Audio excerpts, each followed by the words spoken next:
Среди удостоенных звания «Почетный гражданин города Сочи» кавалеры орденов и медалей за отвагу, проявленную во время Великой Отечественной войны.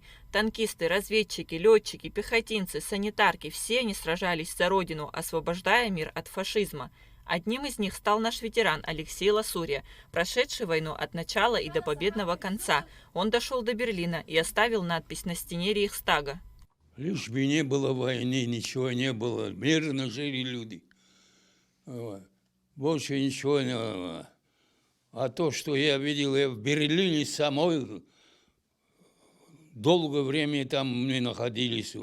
В феврале этого года ветеран отметил юбилей. Ему исполнилось 100 лет. Следует отметить, что чувствует он себя хорошо и не сильно жалуется на здоровье. Алексей Купович встретил дорогих гостей по всем законам абхазского гостеприимства.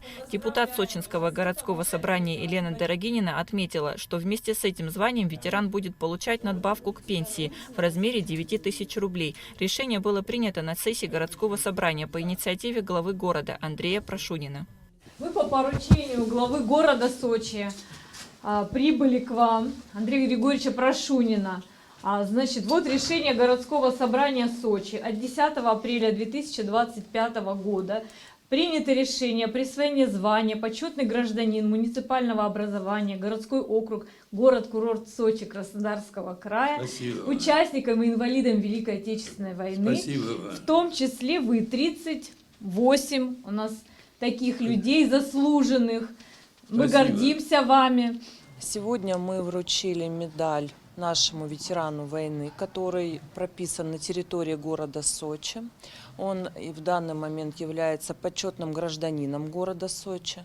Недавно мы рассмотрели этот вопрос по поручению президента Российской Федерации. 35 участникам Великой Отечественной войны были присвоены звания «Почетный гражданин города Сочи».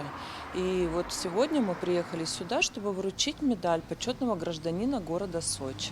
Алексей Ласурия родился в 1925 году в селе Кутол. Совсем молодым отправился на фронт, участвовал в жестоких сражениях и на всю жизнь сохранил воспоминания о фронтовых буднях. Был награжден орденом Отечественной войны. Только в мае 1945 года вернулся домой. В послевоенные годы работал на кондитерской фабрике в Сухуми. Ветеран поделился некоторыми из своих воспоминаний о военных годах и выразил глубокую признательность за оказанное внимание. И довольно, что вы приехали специально.